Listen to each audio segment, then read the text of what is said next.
अब हम देखते हैं कोलेजन रिच फूड्स कौन सी होती हैं। अब कितना मुश्किल वर्ड है कोलेजन, आपको मैं अभी दिखाता हूँ कि ये क्या चीज़ है।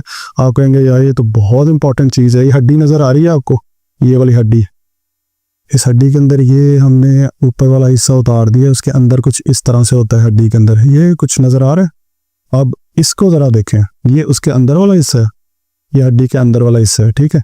इसका ये जो ग्रीन कलर का गोल दायरा लगा हुआ है, ये इसकी बड़ी सी पिक्चर आ गई यहाँ पे, ठीक है।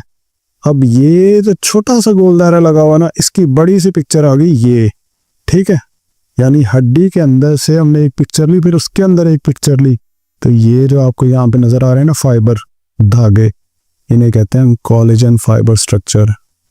इस कोलेजन को हड्डी की समझ आ रही है कि साख्त जो है उसके लिए कौन से खाने इंपॉर्टेंट है। अगर हम इसको मजबूत कर लें तो हमारी मेन हड्डी इंप्रूव होगी या नहीं।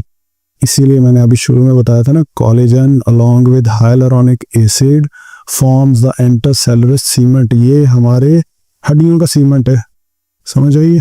कोई भी घर बनाने के लिए सीमेंट की जितनी इंपॉर्टेंस होती है, इतनी इंपॉर्टेंस कोलेजन की है। अब इसके लिए कौन से खाने खाएंगे, हाइलुरोनिक एसिड के लिए क्या खाएंगे। अब इसमें हमने बेरीज खानी है। बेरीज आपके कोलेजन को इम्प्रूव करने में बहुत हेल्प करती हैं। इसके अंदर आप स्ट्रॉबेरीज भी खा सकते हैं। आपने जामुन खाने हैं, जामुन के अंदर जो है वो बहुत ज़्यादा आपको फ़ायदा होगा, वो भी आपके कोलेजन को इम्प्रूव करने में बड़ा हेल्प करता है।